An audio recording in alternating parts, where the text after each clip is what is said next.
Assalamualaikum warahmatullahi wabarakatuh.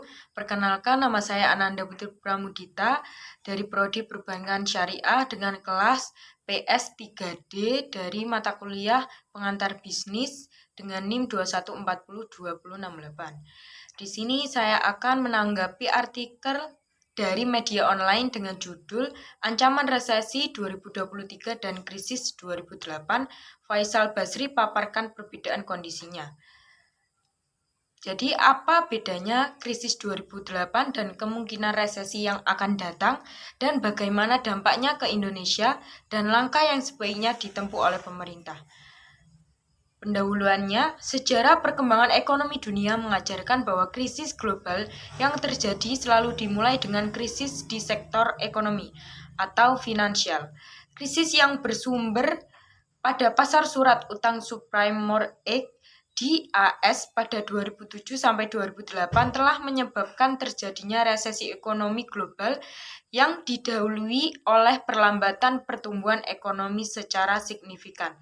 Sejarah perkembangan ekonomi dunia mengajarkan bahwa krisis global yang terjadi selalu dimulai dengan krisis di sektor ekonomi atau finansial.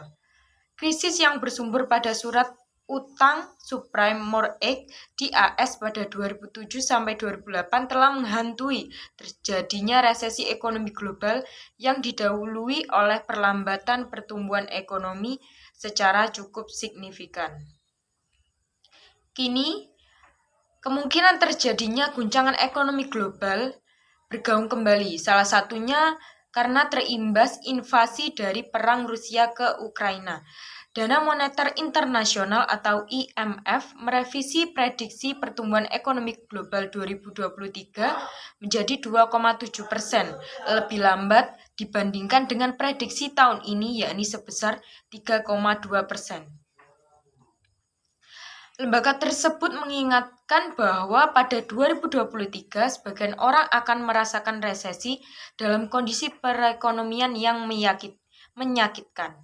Jadi, di sini saya akan menyebutkan perbedaan dari krisis 2008 dan kemungkinan resesi yang terjadi pada masa yang akan datang. Yang pertama, perbedaan yang paling mencolok adalah bahwa krisis 2008 disebabkan oleh gangguan di sektor keuangan.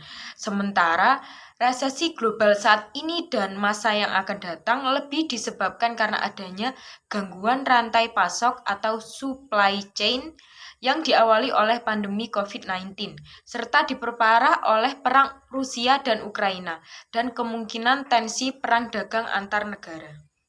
Perbedaan lainnya, pada 2008, sebagian besar yang terpukul oleh krisis adalah sektor keuangan, dan lebih besar dampaknya ke negara maju.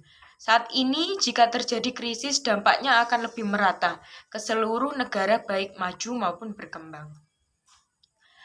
Lalu bagaimana menurut Faisal Basri yang mengatakan Indonesia masih aman dari resesi? Faisal mengatakan Indonesia itu aman dari resesi bukan karena hebat, tapi less connect terhadap apa yang terjadi di dunia. Tanggapan saya dengan apa yang disebutkan Faisal tadi adalah saya percaya bahwa Indonesia aman dari resesi, tapi tidak bisa kita pungkiri bahwa Indonesia akan terkena dampaknya sedikit atau banyak. Maka dari itu, kita dan pemerintah harus hati-hati karena resiko makroekonomi di negara kita tergolong medium. Sementara itu, isu resesi makin besar menyusul lonjakan inflasi di sejumlah negara akibat invasi perang Rusia ke Ukraina. Namun, Presiden kita Bapak Joko Widodo masih percaya diri bahwa perekonomian Indonesia masih mampu tumbuh di atas 5% atau 5,4% pada kuartal 3 2022. Jadi, langkah sebaiknya yang harus ditempuh pemerintah dan masyarakat meliputi 1.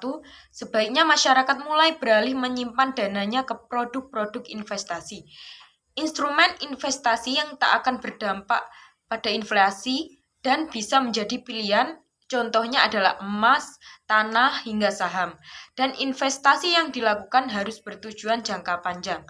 Yang kedua, Selain memperkuat kebijakan fiskal yang lebih berorientasi pada stabilitas, pemerintah harus fokus menyalurkan program-program bantuan sosial guna menjaga stabilitas daya beli masyarakat, terutama masyarakat miskin dan rentan. Dan yang terakhir, memberi dukungan kepada UMKM terbukti ampuh menjadi penopang ekonomi pada krisis-krisis yang pernah dialami di Indonesia. Seperti pada krisis finansial tahun 1997, pasalnya UMKM berfokus pada permintaan domestik, alih-alih mengandalkan perdagangan internasional. Terima kasih, itulah tanggapan saya mengenai artikel online dari Faisal Basri tadi. Apabila ada kurangnya, mohon maaf. Wassalamualaikum warahmatullahi wabarakatuh.